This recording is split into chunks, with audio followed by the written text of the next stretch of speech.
Can you try to share your screen? Okay, we're there. Here we go.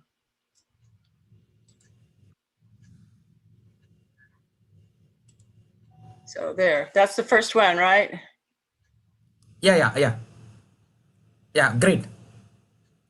So Anusha, good evening, Anusha. already. Ajay, good evening. Very good evening, Anusha and Ajay. They are all my backbone. Without them, I cannot do anything. Thanks. Hats off to you, Anusha and Ajay. Doing a great job. Thank you.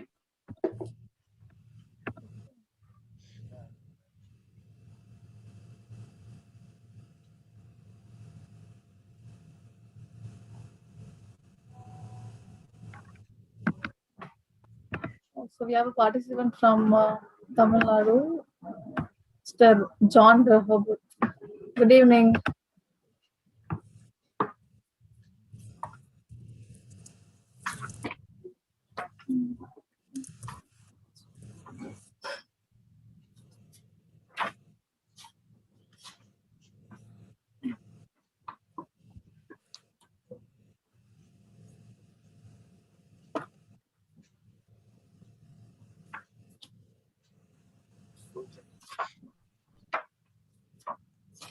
While I'm on display, you can talk about it towards the end. Okay. Okay. That would be great. There's a couple of slides. Then our program like leadership skills, what we discussed, professional email writing, English speaking skills, change management, coaching and mentoring skills, teamwork, understanding emotional intelligence. I think you have done some certification on this emotional intelligence. I noticed. Yes, I Okay. did. Time management, stress management, negotiation skills, selling skills, No, I don't do presentation skills. negotiation or selling. Yeah, negotiation I can. Okay. Interpersonal Okay. communication skills, planning, organizational skills, improve public speaking and presentation or facilitation skills. Yeah, that's it. Those are all the things you offer, right? Yeah, we intend to offer through you, and you will be the anchor of this program. So towards the end, after a vote of thanks, I will, or before the vote of thanks, I will just introduce this, and then I will start my vote of thanks. What do you think, Anusha? Okay, or first this one or vote of thanks? Vote of thanks or after this? Okay. I Thank you. think first vote of thanks. Then after vote of thanks, you can see upcoming courses. Okay, sure. Okay, go ahead, Carla. You can display your. So, Ajay, do you have light music or something? We have No, 6. if you are discussing, maybe we can continue instead Okay, of music. Yeah. Yeah, 6 minutes to go. Yeah.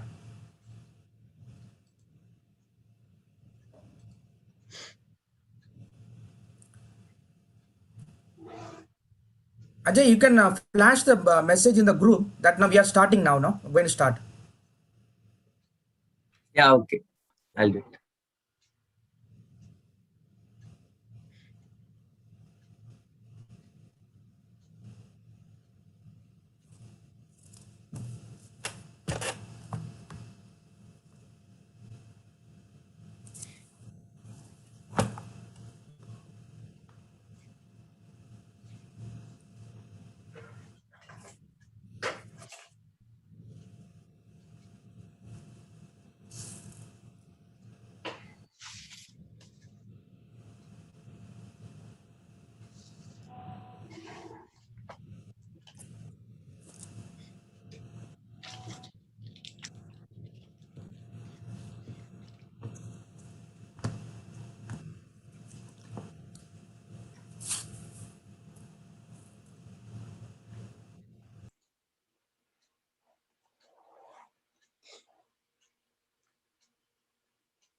We'll begin in a minute.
Shall we start? It's time.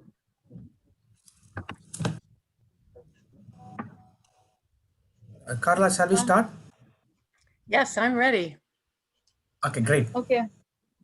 Hello, friends. Good evening, all. Cloud recording. Good evening. Good evening. Nice to see you all, friends. It'll be good, if you all type in the chat box your name and from where you're from. Like for example, I'm Anusha from Muscat. So like that, it's good if you type. Here's the chat box. Yeah, it's open. Okay. So we have Mr. John Reboth from Tamil Nadu. Welcome.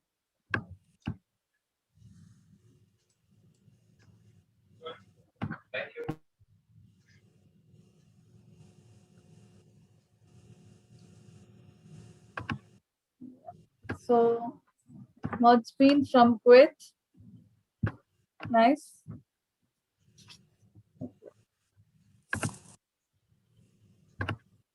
Rita from Tamil Nadu. Oh, hello, Akka. Good evening. How are you? Good evening, Ma. Good evening. Nice, nice. Jerome from Chennai and Gada from Kuwait. Nice, friends. Yeah. Welcome to our today's session. And here I would like to welcome Miss Carla Brando, who is a speaker for today. She is the author of How to Earn the Gift of Discretionary Effort, a 21st century leadership book.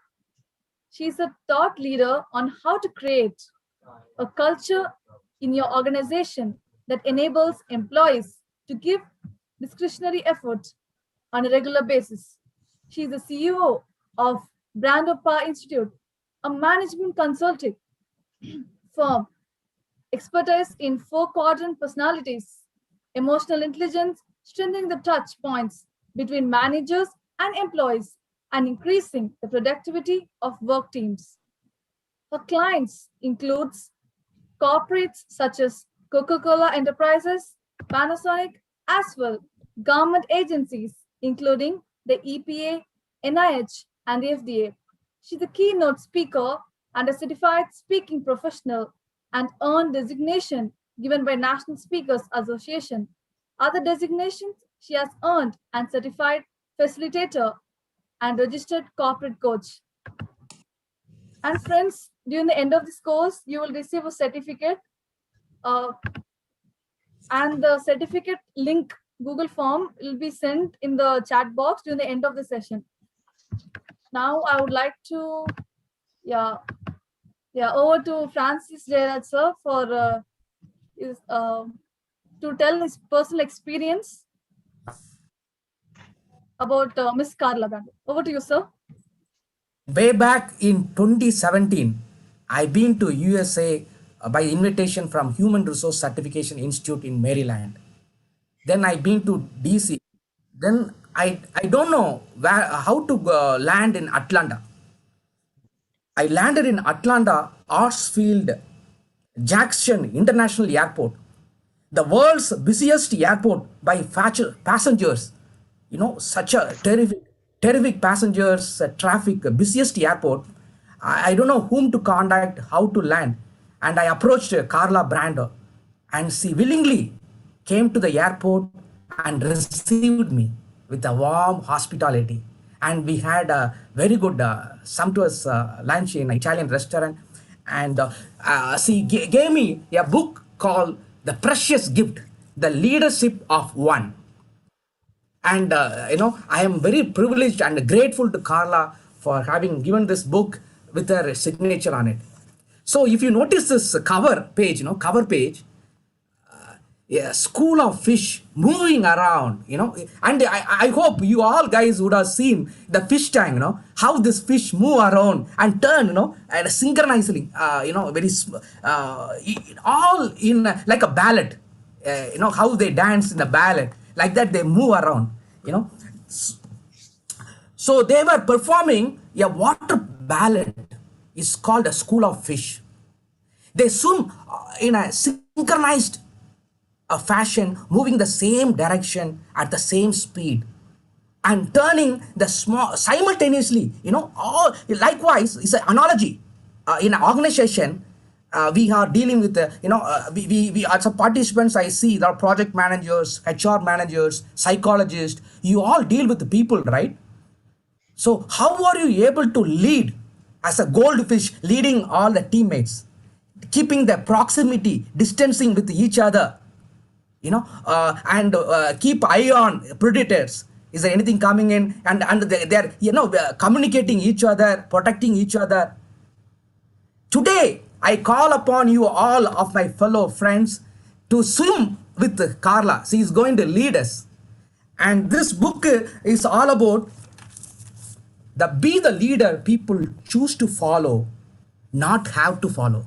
Not because of their position or title we ought to follow, but we choose Carla. I chose my Carla to be a leader, and she was mentoring me many years, along with Doug. Doug is in Canada, both of them. So that's all. Thank you. Over to Carla. Oh, thank you very much, Francis. We had a good time when you came to Atlanta. It was a fun time. And today we're going to be talking about, and thank you for, yes, the analogy to the swimming, because they watch each other, and as soon as they perceive danger, then they will move, and everyone, because they watch each other, will move with them. And it's really a wonderful analogy. So thank you for bringing that up. Today, we're going to be talking about how you provide stability while navigating a new normal in the post-pandemic world. And we'll definitely tie it back to the discretionary effort and to the things that Francis was speaking about. So we know that Corona changed the world, the entire world. It changed how we work. Most of us were working from home. It changed how we learn, virtually became really big, like almost the only way. And by the way, I wish that we were in person, because I love to do live events, and I would love to encourage you in person to keep going. But it changed how we interact. There's a lot more texting. There's a lot more FaceTime with each other. There's a lot more Zoom meetings. But with that said, the new normal is also that I think we're a little more overwhelmed with things. And we're more interested in our health. I think we can all raise our hand to that. we're more interested in reducing the stress and anxiety. And,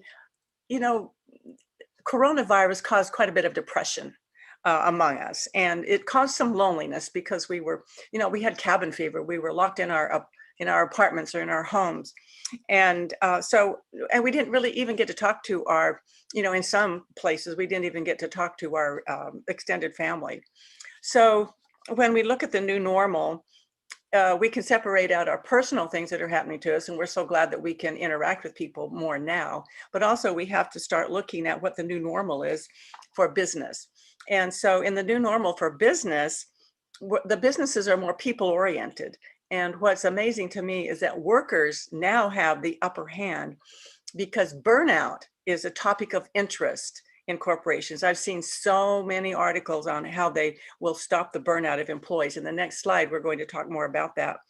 But it's also a problem because we're betwixt and between. And what I mean by that is that we're at home and then we're at the office, and then we're at home and then we're at the office. And that causes new routines that have to be established. And we're also, I think this has given us a blessing, you might say, in disguise, because we're more tied to our families and more sensitive about the need that people have to care for their families. So I think this is all some of the things that the new normal brings us. Now, I said that we would be talking in a little more depth about the new normal conditions. And what I found interesting is that people are willing to take a pay cut to continue to work from home. And Facebook said they will permanently let you work from home, but you may have to get a pay cut depending on where you choose to live. I thought that was very interesting, and how they're going to start analyzing that and deciding what the pay cut is. So I just thought that was fascinating. And I found out that most people are trying to move to Florida, and some are even trying to move to Hawaii. Those are people that I've heard about. And then the next one is that the new normal condition is that you're caring for workers by having them work less. So that goes back to the burnout that I mentioned. And you have this mental and emotional health that's coming into count to how people are treating you. And so what I found fascinating is that people realizing that their workers are burned out a little bit, big companies are giving them more time off, which I found fascinating, because in LinkedIn, they shut down for a week, and 16,000 employees worldwide had 5 days off. That's quite amazing. And the CEO of the cashback app called Dosh started granting long weekends, just kind of pop up, meaning that he would have Thursday staff meeting, and then he would say, oh, tomorrow is a Dosh day. No work is allowed. And so I think they're taking into account the mental and emotional health that people have. And of course, training managers are now getting more help in how to lead hybrid teams. And they're emphasizing soft skills such as empathy. I was amazed at an article I read that said that often managers, when they get promoted, forget to give empathy. And so they're starting to train in empathy. And of course, that's an emotional intelligence skill. And then also another new normal is that they want microtransactions to count. And I thought, that's fascinating. Microtransactions, what is that? Well, microtransactions mean that when the manager touches the employee. And a micro means like, good morning, how are you? Did you have a good, whatever. All those little touches that the manager has. And what they're trying to do is make up for the water cooler conversations that happen naturally at work. And so the microtransactions are also trying to get the team members to interact with one another more, and a little more of this building of the friendship bonds with what you would call superficial chit chat. So these are the new normal things that are happening. Now we're going to take a poll to see which one of these that you have noticed the most. So Francis, do you want to launch that poll?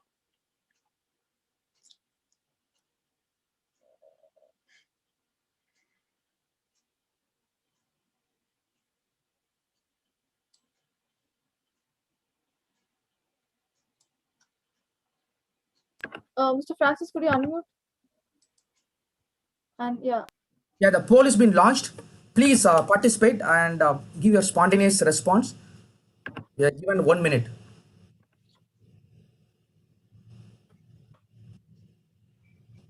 Miss Carla, Yes. could you go a little slow? Some participants are requesting. Could you go a little slow? Talk slower. Yeah, yeah. Okay, sorry. Thank you.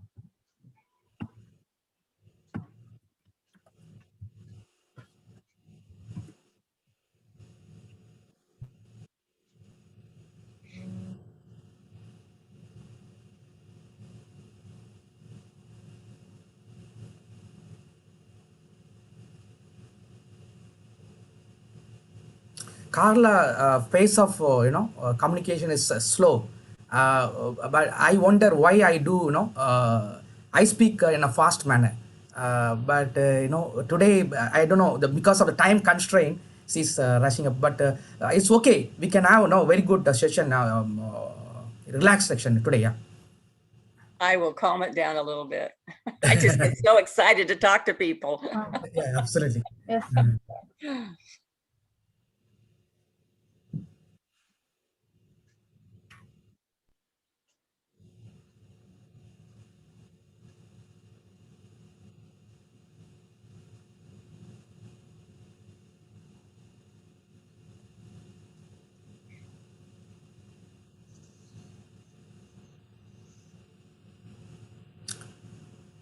We have nearly 30 people.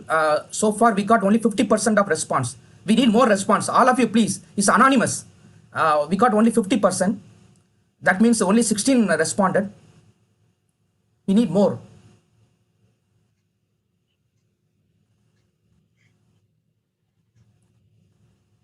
Okay, we got 66% now. 66% of the participants voted.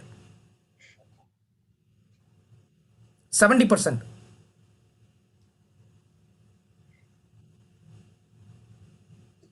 75. Great.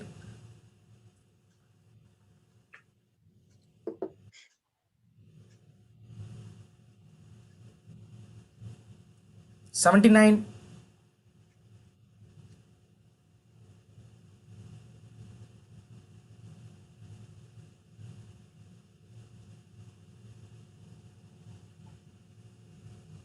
We got 80%, no, nearly 80% response. Shall we wind up? Yeah, let's do. Okay. Great. Okay. Here you go. Sharing the poll results.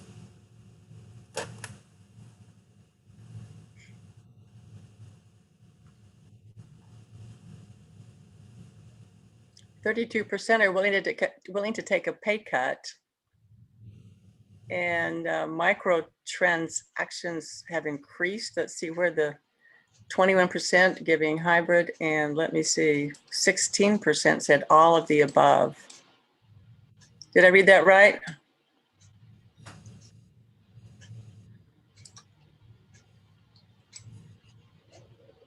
%32% they're willing to, yeah, the pay cut and the soft skills are the interesting ones up there at the highest. So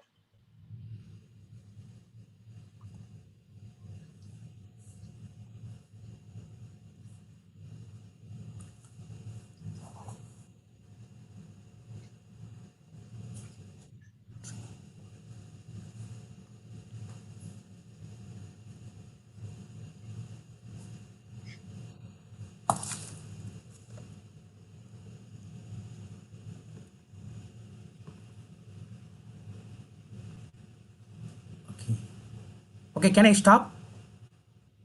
I think so, yes. Great, okay. Okay, carry on.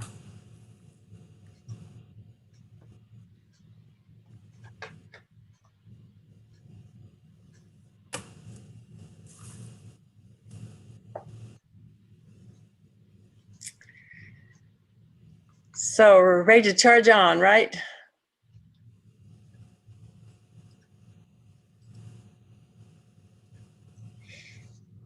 Let's just go back to the betwixt in between just a little bit, because that means you're moving between the on-site and virtual.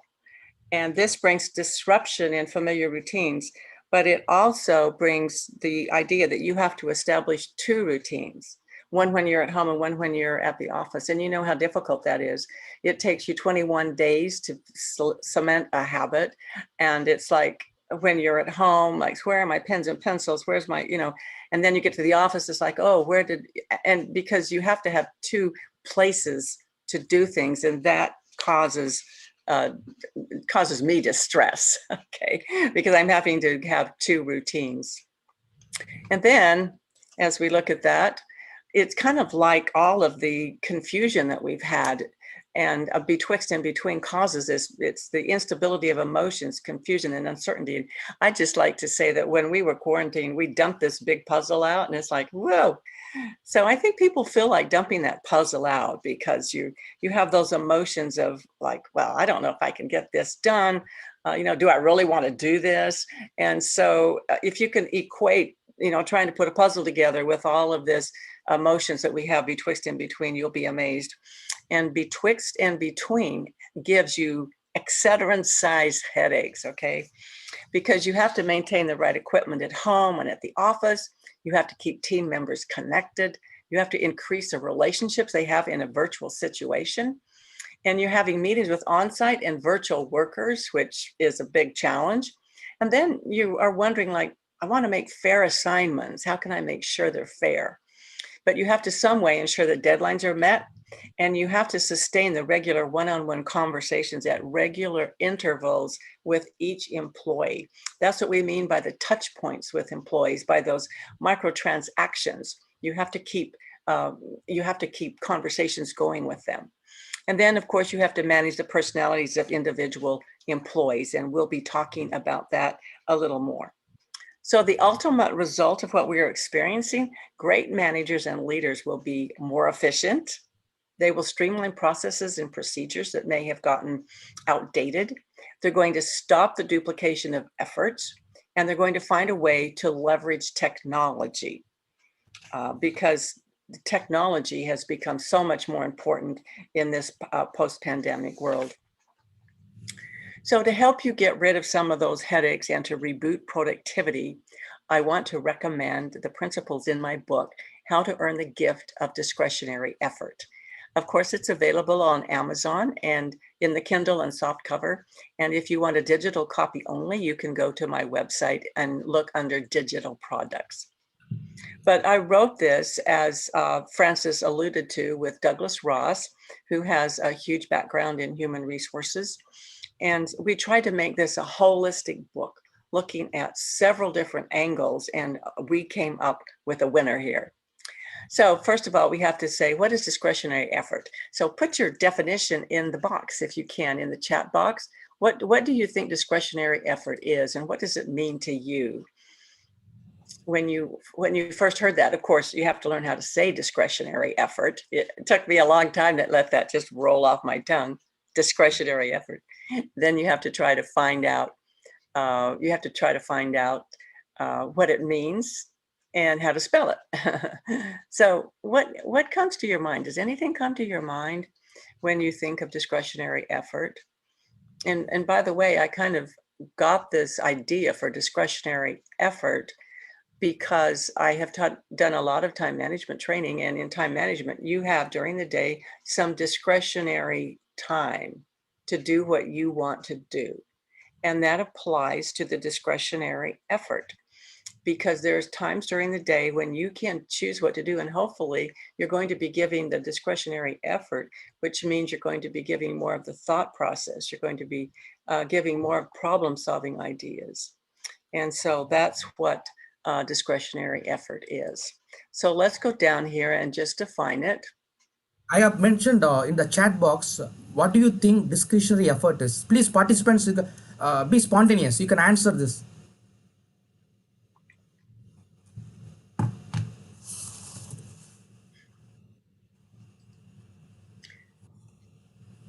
Going the extra mile, yes. Extra effort, yes. Proactive, oh, I love that comment. Yes, it's discretionary effort is being proactive.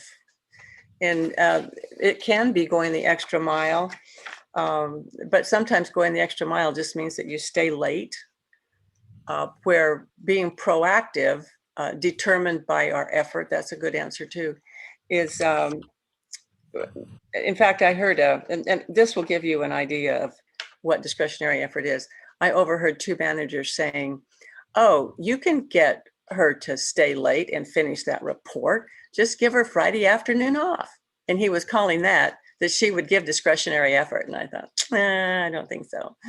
Because here we've got it in our chat, beyond performance level, proactive, teamwork, determined by what effort you're giving. Those are wonderful. Perseverance, prudence.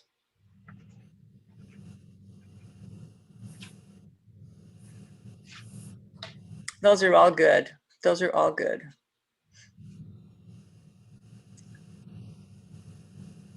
We're getting the P words in here, right? Perseverance, persistence, passionate activities being addressed as well, along with regular ones. Oh, that's an excellent one. Because if people are passionate about things, then they're going to give you discretionary effort because they love what they're doing.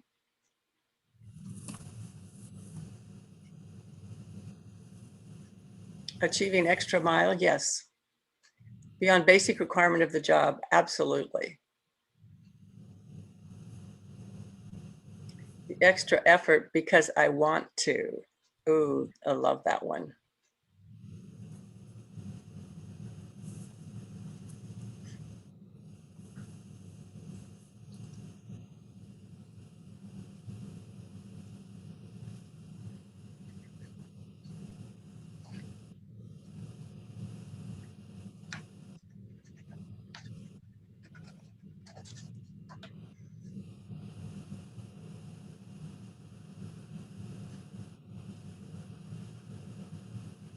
Oh yes, be the change you want to see. Thank you for that comment.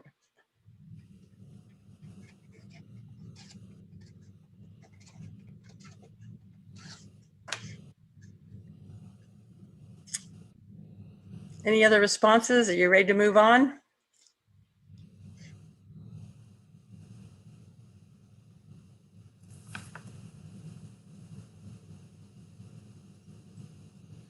Okay, in the book, we define discretionary effort as the difference between what an employee does to get a paycheck and what the employee is capable of contributing.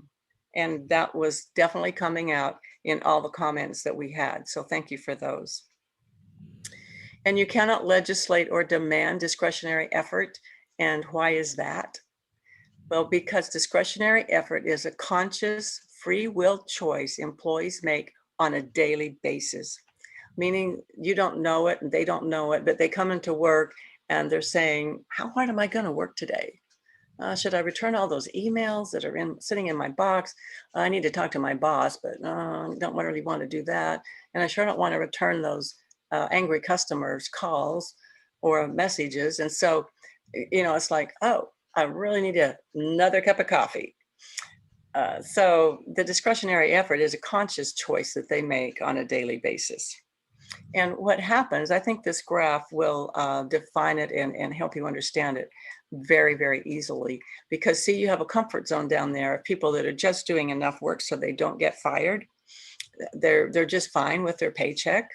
And then you see that if you can get them to unwrap their gifts, and we'll talk about what gifts are because we named this how to earn. See, you as managers are earning the discretionary effort by the way you treat them. So by the way you treat them, your employees, you get them to unwrap their gifts. And who knows, you can see that trajectory going up here. Who knows the capability and amazing contributions that they can give you. So employees can unwrap their gifts. And that's what we're hoping that they all do. So when people are just doing enough to keep their job, they're just doing enough so they don't get fired, you're losing a lot of money to disengagement. And we're going to put this in the chat box again here. And I want you to go to this www.earnthegift.com/app. And you will figure out how much money you're losing every month, every year, to disengagement, or people who are just doing enough to keep their job and not giving you any discretionary effort. So go out to www. And it should take you there, okay, when you click on that in the chat box, right, Francis? You can take your camera and scan the QR code. And also I put the URL in the chat box. You can click. Either one of these you can do. You can take your phone and scan it through the barcode. Thank you for that, Francis. Welcome.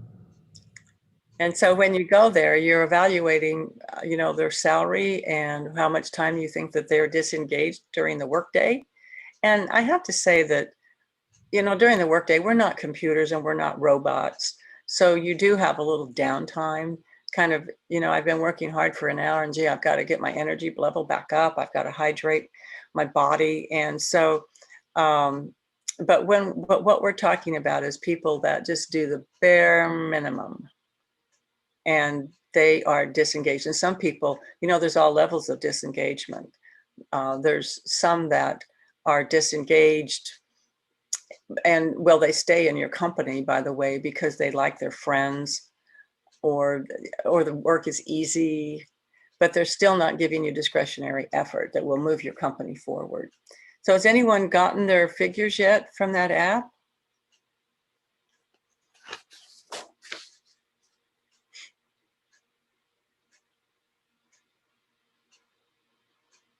Anyone yet?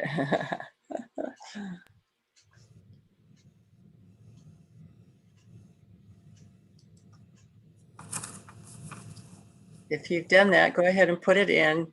And the reason this is important, because I was doing this live at a conference, and I had people go there, and one man did the app and said that he was losing $1 million every year to disengagement. There we have one there, 100, thank you, 192,500, yeah, great. Thank you, Benedict, for putting that in there. Anyone else done it all?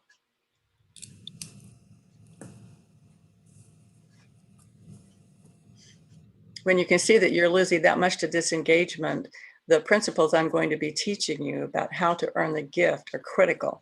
Because just think, if you could turn even one employee around, 2 employees around with the techniques that I'm teaching you, look how much it would save you.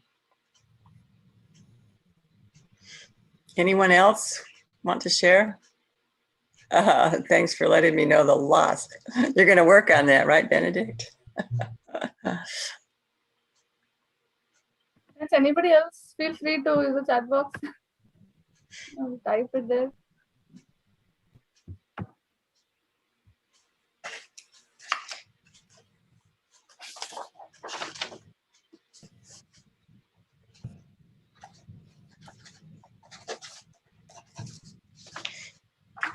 Anyone else? You can do this afterwards too, when we're finished today, so.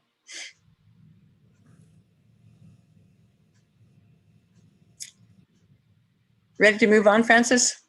Yeah. Okay, let's go. So now what we're going to do is talk about the principles in the gift, how to earn the gift of discretionary effort. And as you can see there, we have 5 levels.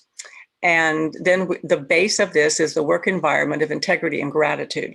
And when Doug and I were studying this, we found that almost every company we studied had integrity down at the base of their values. And then we added gratitude, and I'll tell you why at the end of this presentation. But as you see, it's safety and security for the employees, social acceptance, rational alignment. And we're going to go through these 3 today. And if you do these 3 correctly, then you're getting emotional commitment from your employees, and you're getting authentic contribution. So safety and security, we're not going to spend a lot of time on that, but what it basically means is that your building is safe, and you have like ergonomic chairs for them, and the right mouses so that they can keep their muscles, in the right shape and not get tendinitis. Excuse me. And then you have security means from the outside. You're not letting people come in. You're not letting outside intruders in. And this leads us to psychological safety, which is where we want to spend our time today. Because Amy Edmondson was one of the first people that I realized that was working on psychological safety. And what she says about psychological safety is that people have a shared belief that the team is safe for interpersonal risk-taking, that they can admit errors and discuss a way forward, and that they can operate in a climate of openness, that they can believe in the interdependence of who they are as a team, and they can acknowledge with this philosophy, team members can acknowledge fallibility and realize that they must be accountable. So I love this psychological safety, meaning that I can say what I need to say about what's happening, and there won't be horrible retributions to what I say. In other words, I can be open about how I feel, and we can talk about it. Now, I'm not always going to get a solution that I like. Maybe it's not the favorite one that I have. And what I learned in facilitation skills is that you have to say, that's not my first choice, but I can live with that. So in this area of openness, after we discuss, then people have to get on board with what they have to get on board with the decision. So this leads us in psychological safety, it leads us to social acceptance. And social acceptance is huge in today's world. Let me tell you, you have to accept people as is, okay? What I mean by that is if you've ever wanted a new appliance and you've gone to the scratch and dent section of the appliance store and you see a washer that has all the features you want, but it has a dent on the side, and you say, I'm going to put that against the wall. So you purchase it for the lesser price and you get great value for what you purchased. Now, in the same way, when you accept employees, because everyone has a scratch or a dent somewhere. And when you hire this employee knowing that they're going to have strengths and they're going to have limitations, then you're accepting them as is, and you want to help them grow professionally. That's the goal of social acceptance. Part of accepting them as is understanding the 4 personality groups. This is the DISC model. I've studied personalities for over 20 years, and I promise you, you need one of each of these individuals on your team because they come from different perspectives. So you may be really familiar with this, and you can see that I've given them a little bit different flavors here, you might say, ways to help you remember them, because I use the natural resources. So that dominant individual, that one that's powerful and productive, that doesn't mind telling people what to do, I gave them the fire because they burn with passion and they light the way for people to follow.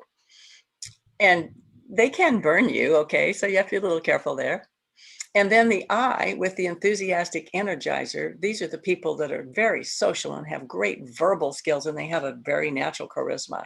And I gave them the sunshine because they can warm you with their personality. And they're great at promoting things. You'll find a lot of them in sales organizations. And you have to be really careful, though, because some of your high Ds and even some of your Cs will think that they're a little superficial. And, you know, they're up there in the clouds being all optimistic and happy. And so the Ds have to wear sunscreen around them, okay?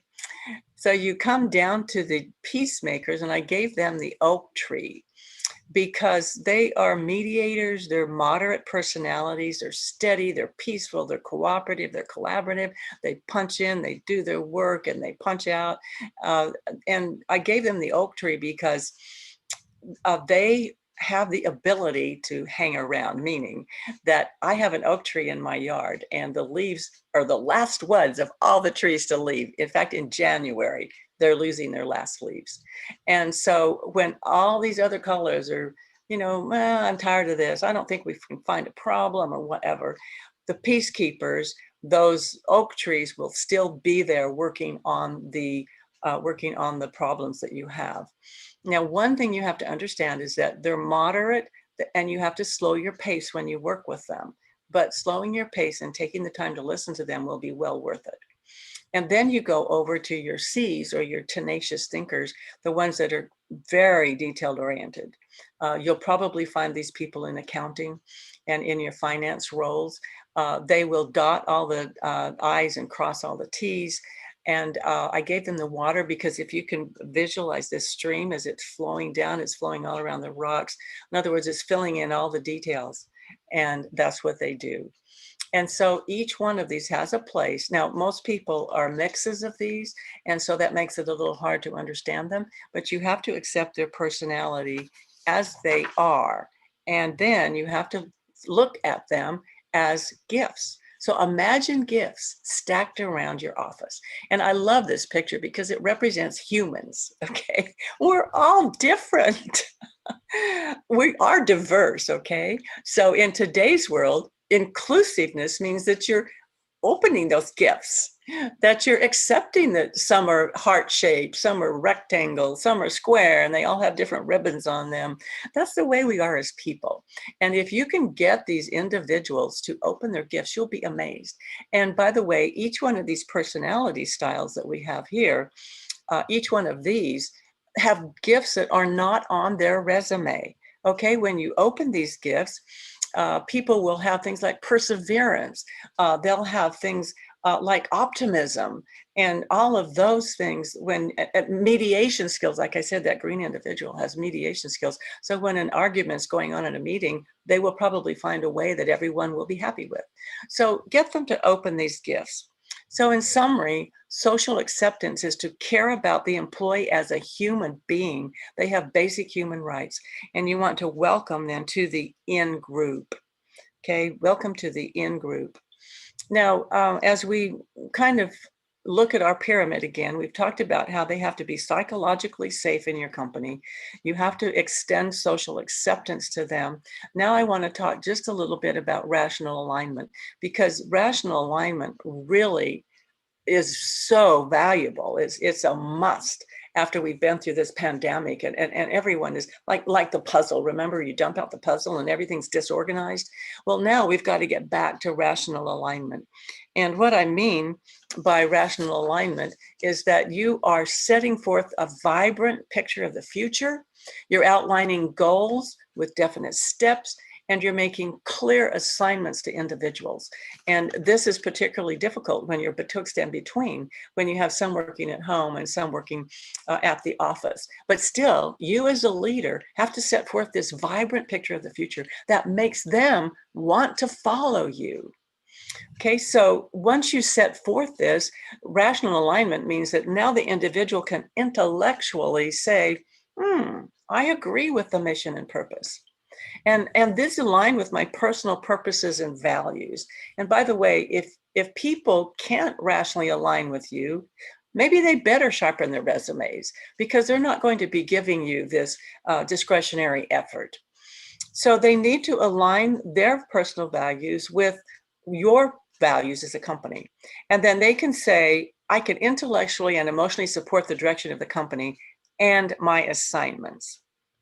Now, as we talk about this, you have to realize that the challenges of rational alignment, are the same whether they're in the office or virtual. Maybe a little more to the virtual side difficulty, but what you're doing is aligning members behind the team's purpose and vision, and you're balancing that teamwork and the personal empowerment they have. Remember, they have to be free to use their creativity and the brains that they have when you hired them and what you hired them for, but they also have to be a team member and collaborate with people. And so it's up to you to create and maintain engagement with them. Now, one thing about rational alignment and about what's happening in our world today is that we are not powerless in the face of uncertainty, which I think it gives me hope, gives me faith, because you can have plan A, plan B, and maybe even plan C. Because you know that when you set a goal, you don't ever follow just a straight line to that goal. You have options in there, and you have different roads that you can take. In fact, one of the things that was important to me as I learned this is the realization that a plane, it doesn't fly straight too, it flies and it self-corrects. So And what they say is it's probably off about 90% of the time, off target, because it will move to the left, self-correct, move to the right, self-correct. And I think this is a way that we get through the planning process, because we aim for the goal, and then we have to sometimes flex a little bit. And the flexing comes in when your employees come to you and say, well, I think we should do this, or I really like this idea. Can we try this? And so your plans are moving. But the point here is that after this pandemic, we have to have a multitude of plans. You have to have plan A, plan B, plan C, because you don't know which door is going to open. And so you see here, I love this graphic. Just refer to that fish, how they flows in one direction. Yeah. Yes, Okay. exactly. And so you know, when you have one foot in the present, which is that we're planning and you don't know which door is going to open, then that puts one foot in the future. And you can walk through that door when you have made plans. So as we look at this a little more, whether you're at the office or working virtually, these levels of the productivity pyramid lead to greater employee engagement and production. And see, you as a manager, as well as getting them to open their gifts, their character gifts and their gifts of discretionary effort, you're also responsible for getting them to be productive. And so as you can see here, you need to have I could say, after this pandemic, you need to reevaluate your vision, your mission, your values, your goals, and your objectives. Now, the vision, values, and mission statements may not have changed a lot, but certainly your goals and objective have. And that's where you're saying, well, which way are we going here? And that's a really great way to influence and get your employees to speak up and to include their ideas in where you're going. So then that's at the top level, the top executives are doing that. And then that goes down to your departmental or the long-term goals and objectives in your department or your unit or your team. And yes, even on the team level, even if you have 4 or 5 members on your team and that's it, you need to have these departmental or these unit or these team long-term goals and objectives. You can do it on a yearly basis. You can do it on a 6-month basis and even a monthly basis. And so this really drives their productivity. Like, what do we need to accomplish this month? Where are our goals for this month? And then this is the magic of it. The employee should be integrating those objectives into their personal planning, because employees can be busy all day long. I mean, they can be disengaged and still be getting a paycheck. But unless they're putting these objectives and these personal planning things into their daily schedule, they may be wasting your money. And so when you make assignments to them, you want to also make sure that they know that you're going to check in. And it's not that you're micromanaging them. What you're doing is you're becoming a resource to them. When you check in with them, you're saying, how can I help you? Are you on schedule? Are you going to make it? Where are your blocks? Do you need some advice from someone else? Can I mentor you? That's what's happening when you're doing these manager-employee checkpoints. And this then makes their daily productivity. And you can see the difference here between strategic, which is the foot in the future or the long-range vision of where you're going, and the tactical. The tactical is, what am I doing today? What am I doing today to move the company forward, to move my projects forward, and to be productive? So one thing, when we get to setting this long-range vision for them, and we're going to go back a little bit to the strategic here, is the mission, the vision, and how their work contributes to the company's success. That's part of rational alignment. And there's an old story that I'm going to dig up because what it says here, let's go down to the next one here. What happened is a consulting team was brought into a construction company that was building a cathedral. And they had 2 working teams. One was really productive, giving discretionary effort, and the other one was, not. And so the consulting team went and talked to the first team, and they said, what are you doing here? And they looked at him like, are you stupid? We're chipping rock. And they said, thank you. And then they went to the next team and they said, what are you doing here? And they said, we're building a cathedral to our God. And that was the difference. One of them saw the long range that we're building a cathedral, and the other team just saw it as a tactical thing on chipping rock. So you want to invest your time in this post-pandemic and this new normal here. You want to invest some time to connect them to the larger meaning of their work. So what are we doing? Where are our values? What are we trying to do? Who are we trying to change? Who are we trying to impact? And you want to let them see how their work contributes to the organizational strategy as an overall thing. And then help them understand not just what gets done, the task, but why it needs to be done. And I think this is important when you're delegating to people, because you want to tell them the why, how this fits in with our plan, but then there's a little bit of space there where they need to use their creativity and how they're going to do the task.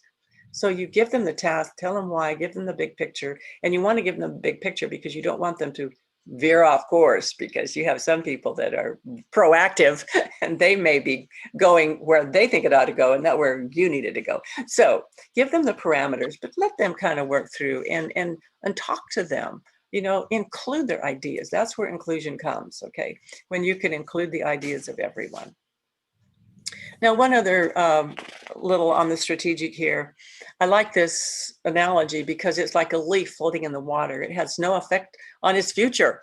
It just passively floats in the pond, and it could end up at the bottom, or it could be blown up on the bank.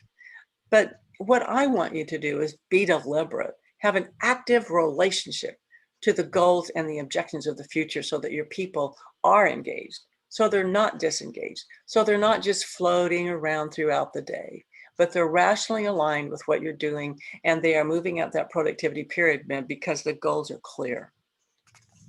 Now, one other thing that I'd like to point out, you've probably all heard the IKT, but just to review, I knew that is what it means. So we intellectually know the steps in goal setting, but do we do them? No. Normally we don't, and I think the reason why is because it's a lot of work to sit down and actually write out your goals and know what you have to do. But I promise you, that is the key. That is the key to greater productivity. Now, you've probably all heard of the SMART acronym, okay? But I found this graphic and it had ER added so that they were smarter goals. And I thought, you know, I really like that, them being smarter goals. Because what they added was ethical and recorded. Now, we know that the SMART acronym, or the SMART words that go along with that, can be several different words can be in there, but specific is usually always there, okay? Measurable, yes. Agreed upon, I like this one because it means that your people, you're including them and they all agree where you're going. And they can be realistic. The realistic, I love to talk about because I'm not really an athlete, but if you put me on the basketball court and I was able to stand right under the basket, I could probably make it. I could make it, and then I would probably get bored because it would be too easy. Then you start backing me up. But by the time you got me to half court, that's unrealistic. I would never make a basket from half court. And so you have to be realistic about what your people's talents are and what they can do. And of course, time bound means that there has to be a deadline. And that's what I was saying with the rational alignment. And when you are going up that productivity pyramid, they have to know what the deadline is, and you need to hold them accountable to that. But what I loved here is the ethical. We've been through, there's, in the United States, you can see a lot of companies that have stories about them being unethical. And so I think it's time that we reevaluate now that we're post-pandemic and we're starting a new normal. Let's be a new normal, because if you're not ethical, you're going to lose your base, the base of your, in fact, there's a story that I love to use about Warren Buffett. One of his traders got caught with insider trading, and he was called before a Senate committee. And when he got out of that Senate hearing, he went back to his company and he said, "You can lose money for me, but if you lose a bit of my reputation, I will be strong against you." And I thought that was very, very powerful. Lose my money, but don't lose my reputation. So we need to be ethical with our people. And then, of course, the last one is recorded. And what I mean by recorded is you need to write down. You have to write down in your calendars. I don't know how many of you use Outlook, but whatever. If you got a paper calendar, an Outlook calendar, a Google calendar, whatever you have, make sure the deadlines are on your calendar and on their calendars. Okay. They have to have it on their calendars when the true deadline is. And so it has to be recorded, and the deadline has to be there. So those are just some of the tactical things that you can do. And to help you with that, this is the goal statement, and I've given you a PDF so that you can follow this, because you in the PDF you have 4 goal statements that you can make, and then you can fill in these pages, and you can see what's happening here is you have this bigger goal, and then you want to get it down to the granular level. What are the objectives there, the strategic things we have to do, and what is the timetable? And then what is the tactical planning? And see, the tactical planning is what goes on every day. It goes on every day for those employees that you have. What are they going to do on Monday? What are they going to do on Tuesday? What are they going to do on Thursday? What can they add in to their schedule? So I think they're going to send that out to you, right, Francis? Yes, Ajay is sharing with all the members who have participated. They will get this PDF as well as the PowerPoint. They can share with the employees and they can use this on a daily basis. Excellent, excellent. Okay, so with all that said, accountability, if you've not delegated properly and set expectations, you cannot hold them accountable. And that's one of the big things in our world today is that people, when it comes to delegating, they're pretty good about telling them why and how, but they're not as good, I have found, about saying, now, what does that mean to you? It's like, because they're afraid to say, will you repeat that back to me? What I just told you to do. But just because, well, it's the old analogy, just because I'm smiling at you and nodding my head doesn't mean I agree. Or doesn't mean I understand, because sometimes you will be giving people and delegating to people, and they're maybe their skills aren't quite there, or there's a missing piece in there, and they're afraid to speak up and tell you that. And so you want to ask them questions to make sure they understand where their limitations are, where they can be creative. You want to set all of that. And if you haven't set a deadline, then you can't expect them to meet it. You have to hold them accountable. Now, in the next few minutes that we have left, let's go down to the work environment to the bottom of the pyramid, okay? And talk a little bit about integrity. Now, I don't know, we all know what integrity is, but it's really difficult to talk about because, as Oprah Winfrey says, real integrity is doing the right thing, knowing that nobody's going to know whether you did it or not. And so that comes back to what we were talking about in the goal setting, is being ethical in what we do. And we definitely, the new normal needs to be more ethical and have more integrity in our lives. So, but along with the integrity here is you have to learn to validate what is right and correct what is wrong. And this always makes me feel like I can keep my integrity, because I think integrity is a difficult discussion because we all make mistakes. We're human. But if you can learn to correct that mistake, to admit the mistake, then you are still in integrity. You still have integrity. And by the way, Francis, this is one of the things that Doug taught me that was really strong, because he studied integrity a lot. And he says, if you just correct what you're doing and admit, then you still have integrity. And this is very important for leaders, because we have to get over this. We have to become more authentic as leaders, because we've gone through years, and I believe there's still companies out there where you can't question the guys at the top. You can't question the boss. And so when the boss makes a mistake, they sometimes try to cover it up and they don't admit it. But you become very authentic. You have great bonds with your people. If you can just admit, say, I was really off on this one. Can we correct this and get back? And then they feel this bond to you as well. and they will probably give you the benefit of a doubt. Because when you're friends with people, when you understand people, you do get the benefit of a doubt, and especially when you're authentic. So you can see here that the other thing that the managers have to be aware of is that your action and your words have to be the same. They have to support each other.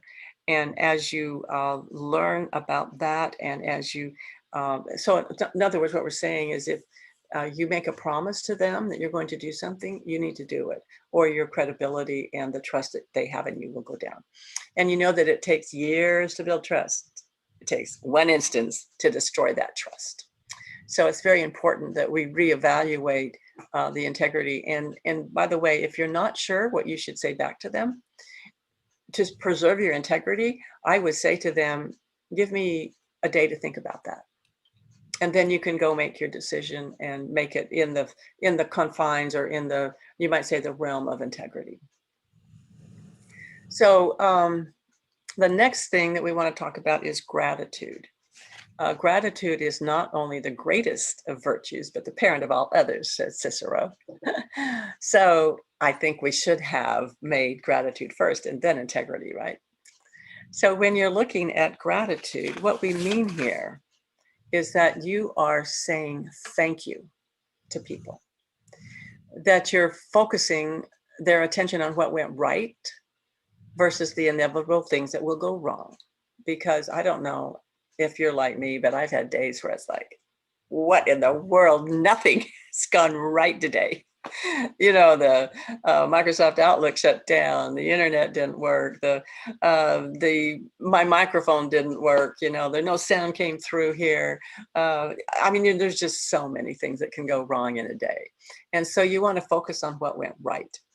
And also saying thank you or being grateful helps you live in the present, because, you know, everyone can live in the should have passed. You know, how many times, what is it, the money back quarterback, you should have passed, you know, or the wistful perfect future. And by the way, I have learned that there is nothing in the world that is, quote, perfect, because being perfect is in the eye of the beholder. I have a friend who says, oh, that's just perfect. And I go, I'm not sure it's perfect. So what does perfect mean to you? It might mean something very different to someone else. And especially if it's perfect to that high C person, the water there, you know, that checks all the dots, all the I's, and crosses all the T's. They're going to see perfection in a very different way than someone who is that high yellow that, oh, that looks perfect. Let's go with it. And so you have all of those coming into play. The personalities come back into play. And it also reminds you of the importance of human connection in our technical world. And what I learned about this is that people need to have this quote came from Amy Edmondson, again, who does the psychological safety. She said that if people don't have an emotional connection to each other, they feel lonely and lost. And so part of the microtransactions that you as managers are doing is creating this emotional connection between you and the other person. So they feel valued.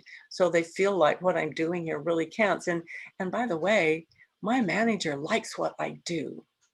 And so that's an important piece of this, saying thank you to them.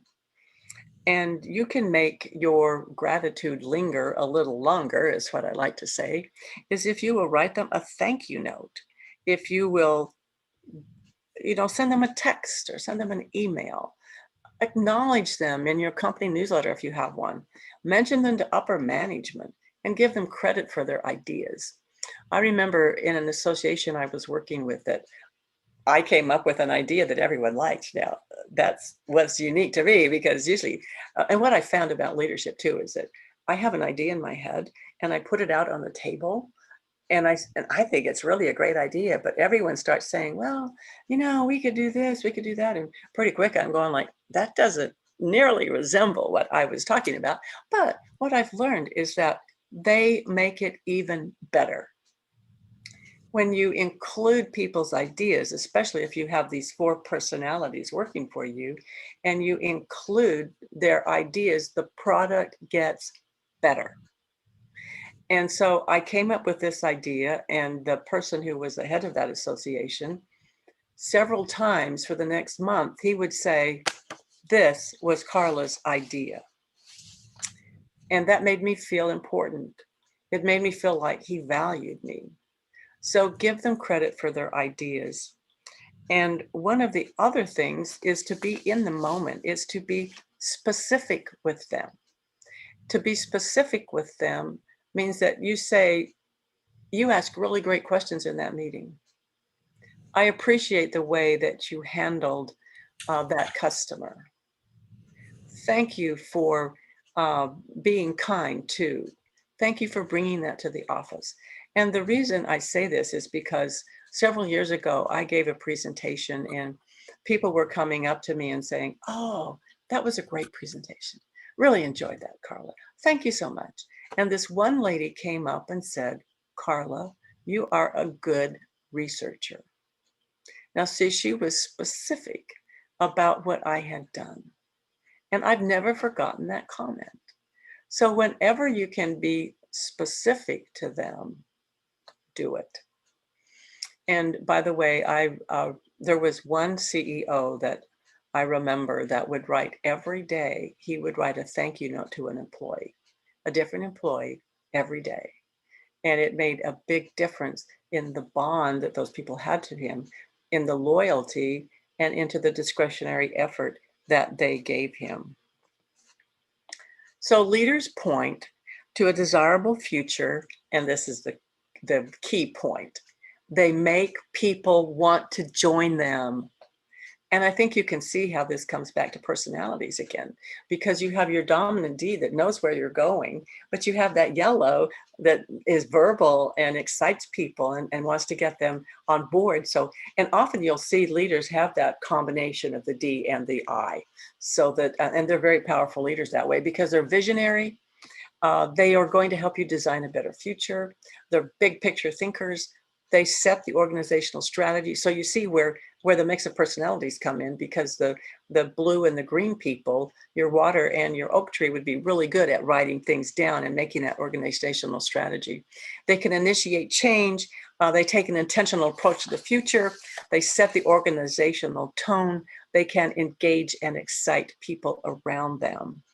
So we're coming down to the close of our session today. And I'd just like to say, SCB, what are you going to stop doing? Because the pandemic's over. We're not going to do it anymore. Things have been outdated. What are you going to stop doing because it's outdated? It's not appropriate anymore. What are you going to continue doing? Because you have obviously found some things that really worked during the pandemic. And what are you going to begin? And so if you would like, and I know your brain is going really fast here, in the chat box, put in one thing that you will begin doing after this presentation today. So I'm going to open my chat box so I can see that. What are you going to do? What are you going to begin? What are you going to begin doing after all the things that we've talked about here today? Maybe it's getting to know the people on a more than a superficial basis, so you can understand who they are for their personality. Maybe it's using the sheet here, the goal sheet that we have, to write down where you're going. Maybe it's delegating better. Oh, gratitude, thank you.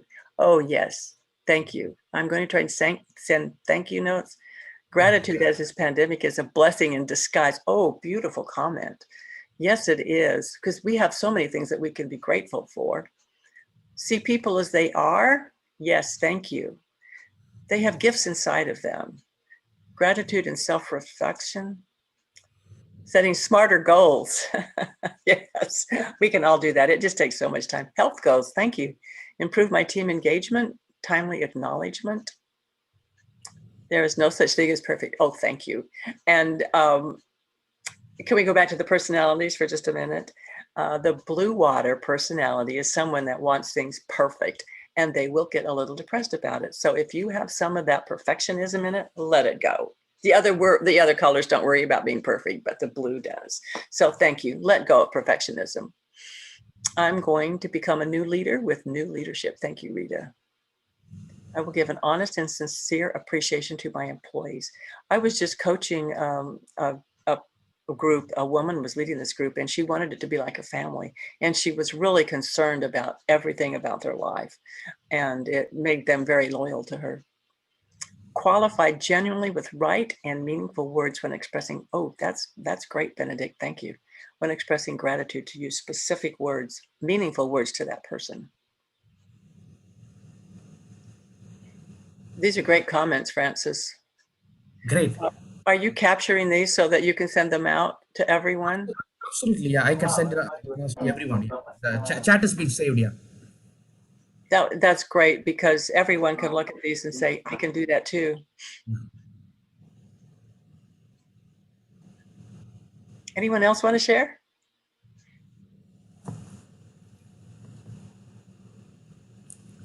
Well, I think this kind of goes into the next thing, because the last thing I want you to do is to put in a golden gem, so they kind of match each other, don't they, here? Implement. Anusha, I can moderate the questions if they have any questions. Yeah, They can ask yeah. to Anusha. Anusha Oh, will yes, moderate. yes. Let's Yeah. do the questions next. So friends, if you have any queries, you can raise your hand, or you can type it in the chat box, so I can read out the question, or can unmute you when you raise your hand. You can message Anusha. She will unmute you, and you can ask your questions, or you can type in your questions. Oh, I love that. I'd love to keep chocolate in a thank you note in their tablets first thing in the morning. What a beautiful comment. And you must know me really well, because my motto is give me chocolate or give me death. And I believe in the green initiative, because it's like save the planet. It's the only planet with chocolate. So. Table. Yeah. Okay. I'd love to keep chocolate. On top of their tablets work too. Don't worry about that. Yeah, there's a question. There's a question. Okay. Yeah, Rita. Hi, Allah. Thank you so much for your wonderful, awesome experience. A new experience for me personally. And can you explain a little more details the 4 basics personality groups, because you have given us DICS model, but when you presented the picture, can you tell what D stands for, what method it is? Can you explain a little detail on it? She kind of cut out there. Can you relay that to me? I can paraphrase her question. Rita Mary is asking question related to the DISC model. What you portrayed. She would like to know the abbreviation for DISC and the application part of it. DISC model. Let me put that in the chat. Am I right, Rita? Is that your question? Did I understand rightly?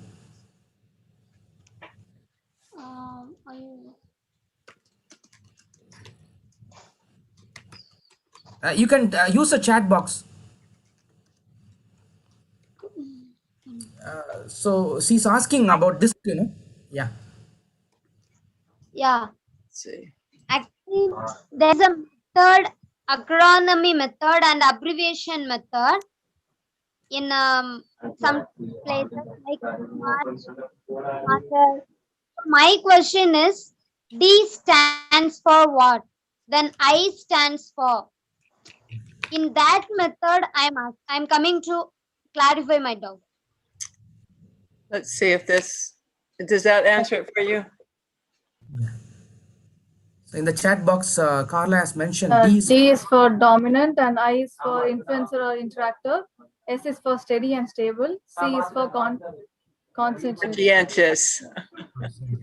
Or C. C can use for compliance as well. Yeah. C also stands for compliance.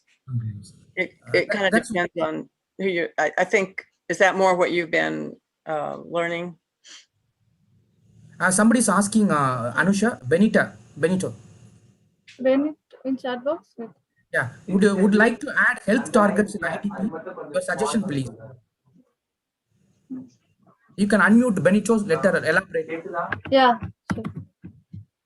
Benito. Yeah. Could you yeah. You can ask your question.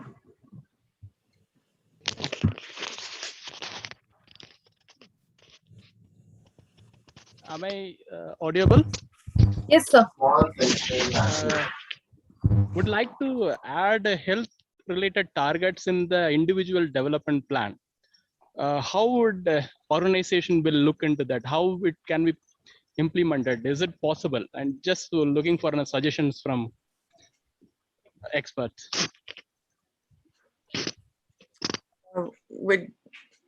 Can you tell me what he's looking for?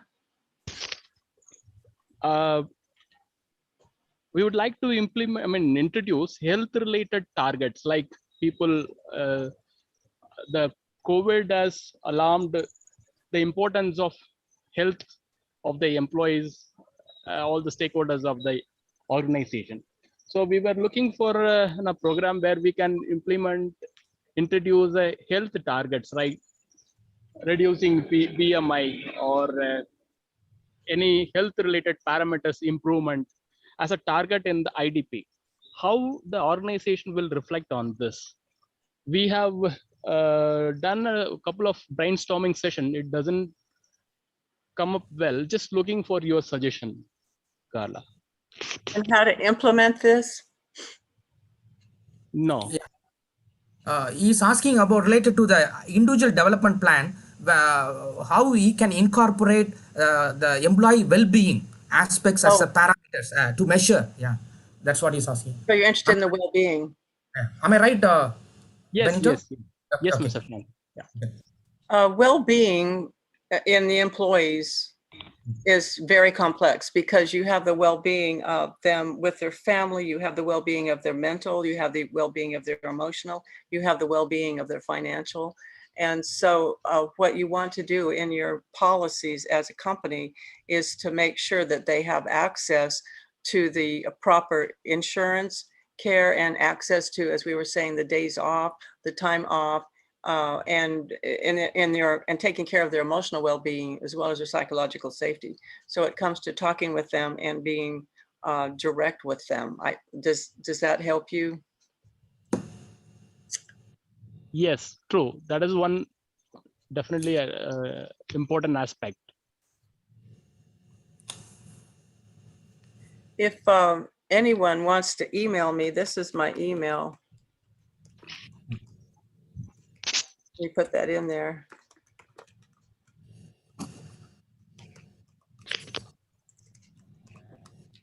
So anyone could email me more questions that they have.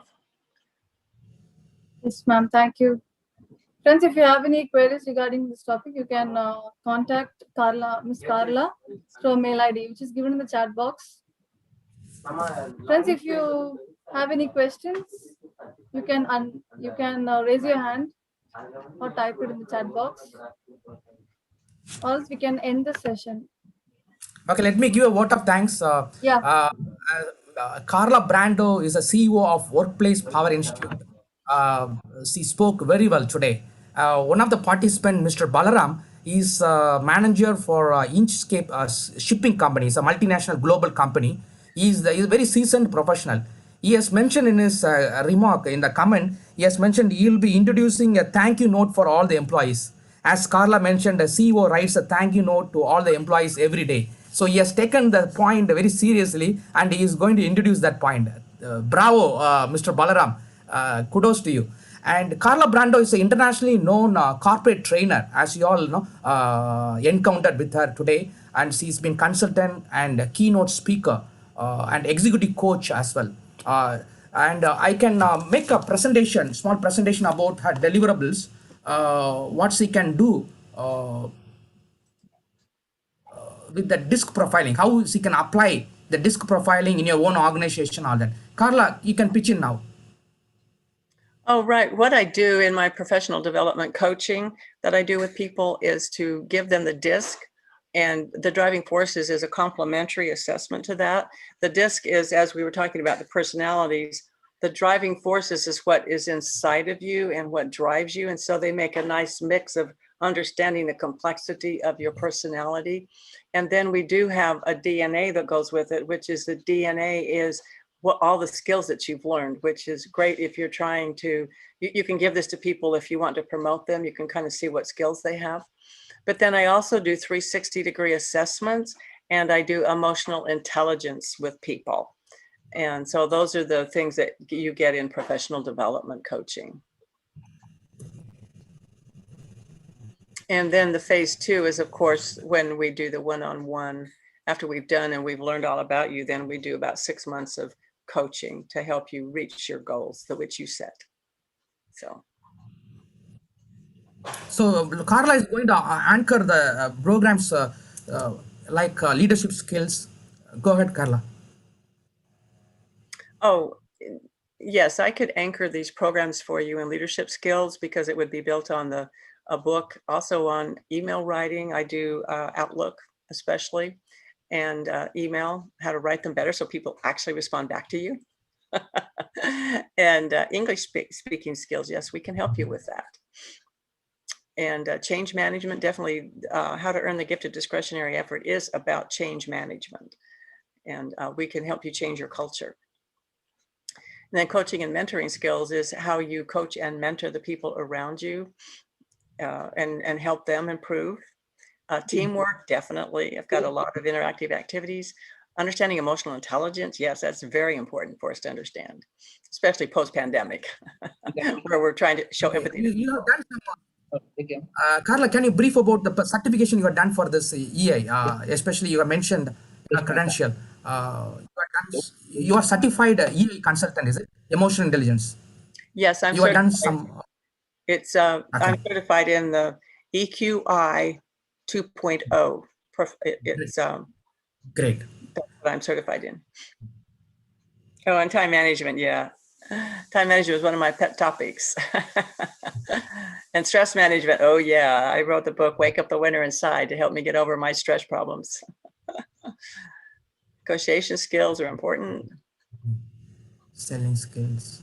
Selling skills, everyone sells, you know. You have to sell your ideas. Presentation skills, yes. Interpersonal and Communication skills, communication definitely. You have to learn how to talk to people because those personalities.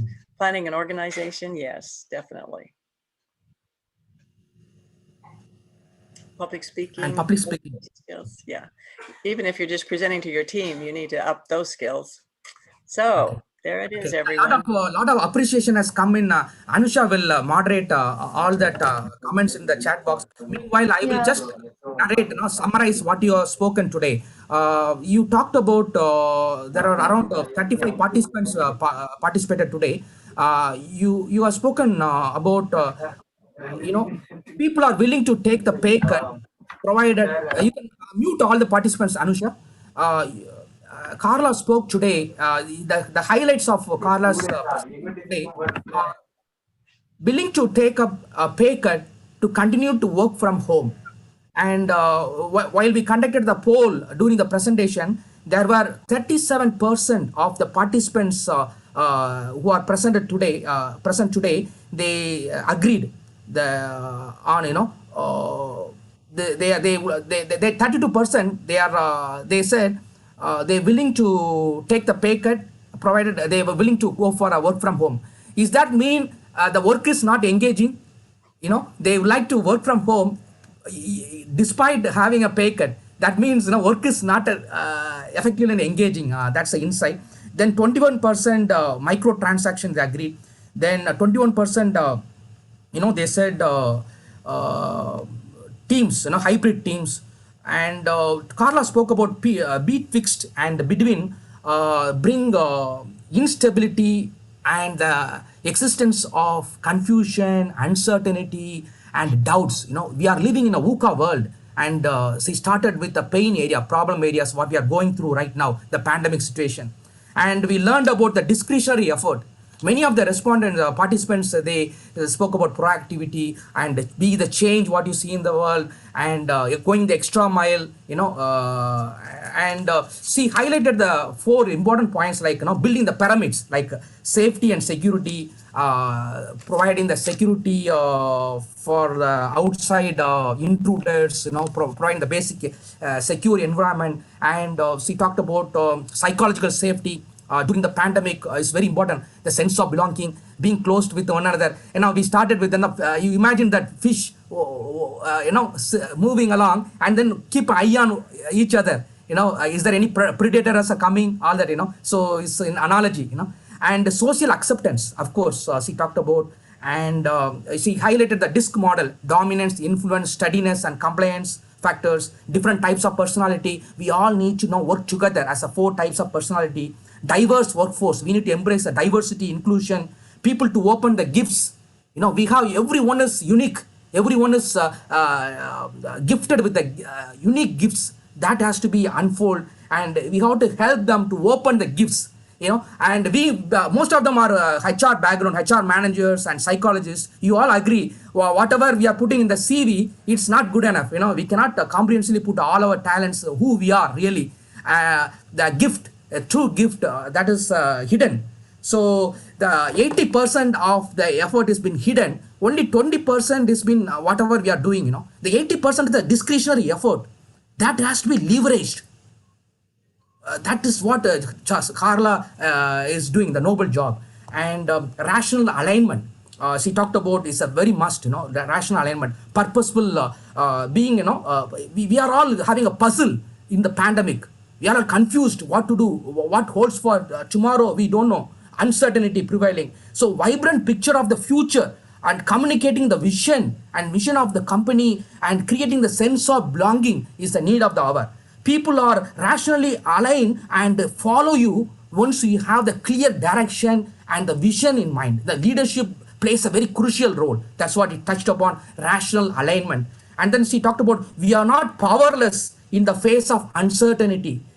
Different roads to reach there. Like a fish tank, we see all the fish are like a ballet. They are dancing together, moving here and there, all in synchronization.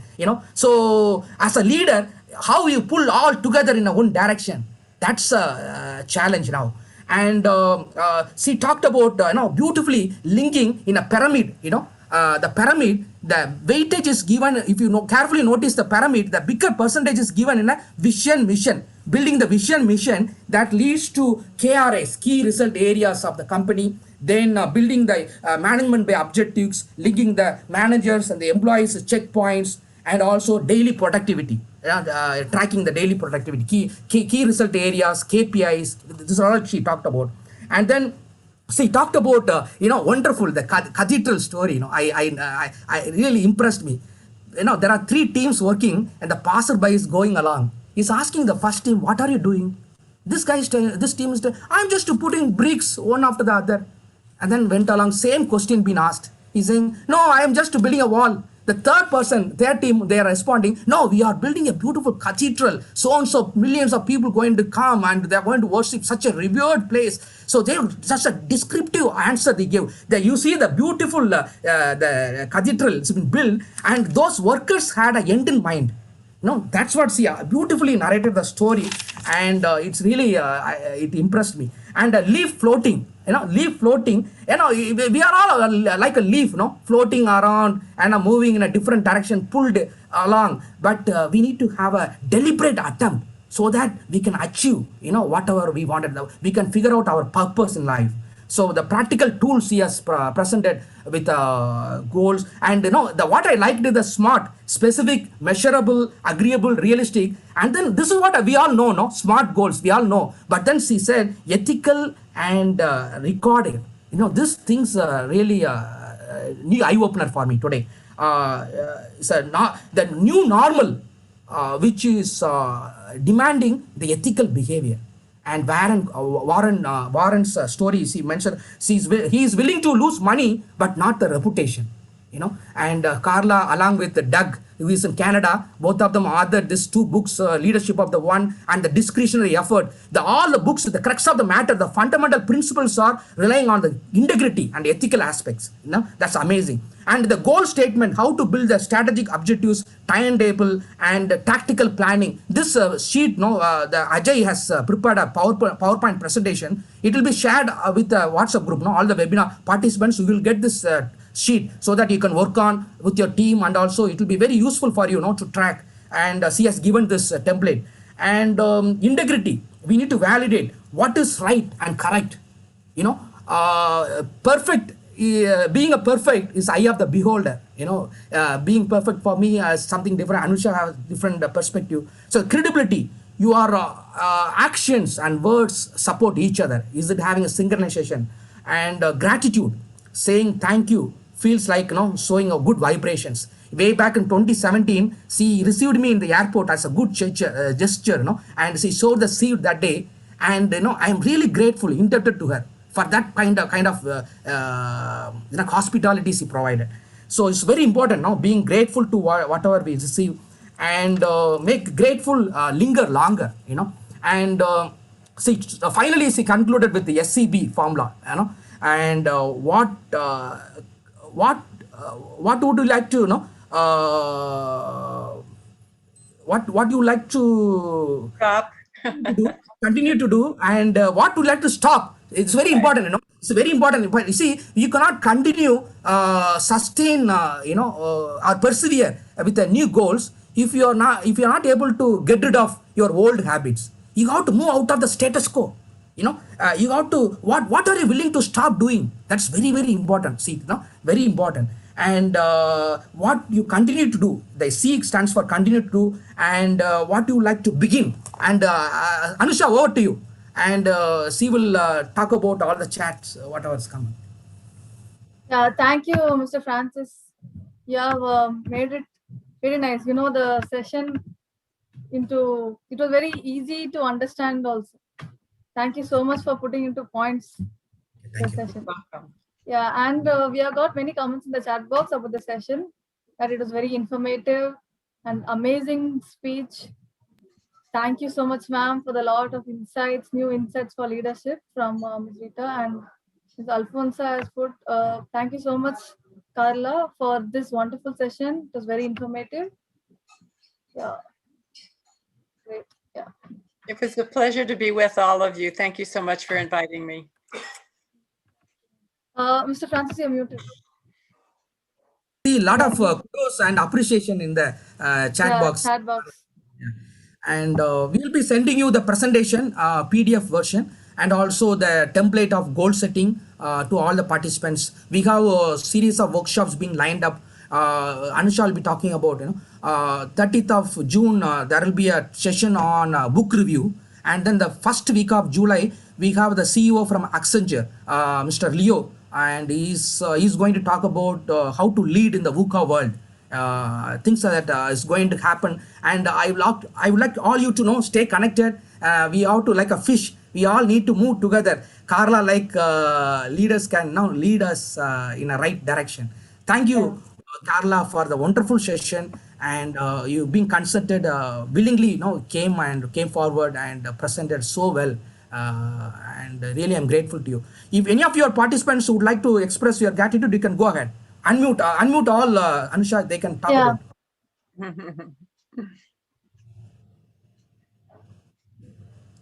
Yeah, you can unmute. And Carla, good evening. Balram here. It's a great session. I really enjoyed this, very engaging. This has been delivered in a very smooth flowing manner, easy to understand, and very valuable. Eye-opener, and creates an awareness. Although I am from the HR forum and we do this, but yes, there are sometimes you lose track or you lose the awareness. Thank In you. your day to day. So thank you so much. It's a pleasure knowing you. You're welcome. thank you, sir. Yeah, there are many. You can talk about what you experienced today. Thank you, Balram.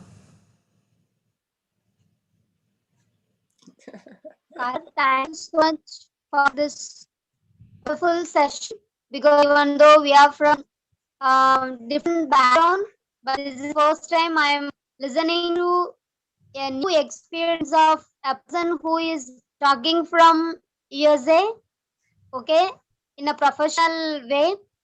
So thank you so much, and it gives me a new insights about leadership, because I'm working as a psychotherapist.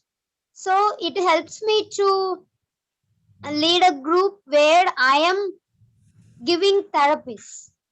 So thank you so much, Carla, for your new insights, and you have explained wonderfully how to live in a personal life too, because in a goal alignment which you have given us, even though for a teamwork, but I took it as a personal learning for my life.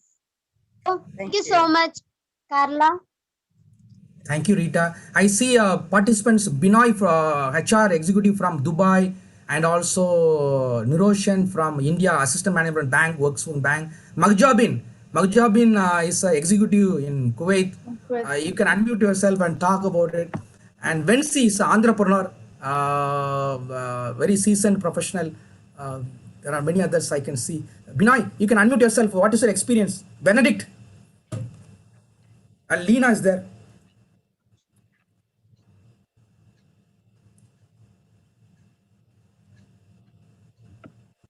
Okay, with that we can close, Anusha.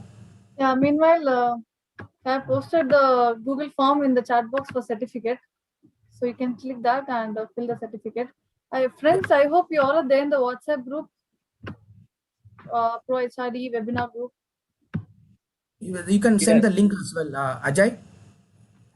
Let them all join the WhatsApp group, so that they will get the course completion certificate, and they will be filling the survey. You'll get to know about the latest updates or courses in the group. And the PDF you'll be getting it, and the recorded version is available. We'll be sharing with you the link. YouTube, yeah. Balram, sir, are you saying something? Because we can't hear you. Yes, sorry. No, I thought you were saying something. Okay. Mr. Balram is a manager for a shipping company, in a global company. He's a very seasoned professional for more than 30 years in Kuwait. And before the invasion, he was here, and he is a very helpful tendency. He is helping his neighbor during the pandemic. Neighbor passed away and went through a lot of challenges, Mr. Balaram. Congratulations for hanging in there. Yeah, we just disposed of his flat. Yes, tomorrow we will dispose that one off. I see. Yeah, okay. It's going on. So everyone is going on a tough time. Yeah, it's a difficult time. That's why we are connecting with all the professionals, to ventilate, so to get the consolation, for doing this talk. We'll get some kind of we'll get strengthened, by the new insights what we learned from correct. The speakers like Carla. Yeah. It's been a difficult time for everyone around the world. And hopefully things are going to straighten out a little bit. Absolutely. We're going to make it happen, right? Absolutely. Yes. You're going to make it happen. Yes, right. So shall we end the meeting? Yeah. Yeah. Thank you, friends. Thank you so much for all of you. Appreciate it. Thank you. Appreciate it. Much appreciated. Thank you, Francis. Thank you. Thank you, Anisha. Thank you. Bye. Very well hosted. Thank you. Thank you. Thank you, sir. Thank you. Carla, good to hear you. Hope to see you. Hope to hear you again sometime. We'd love to. We'll see you, Balram.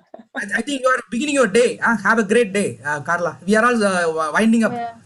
Evening for us. Have a good morning for you. Have a good sleep. Have a good day.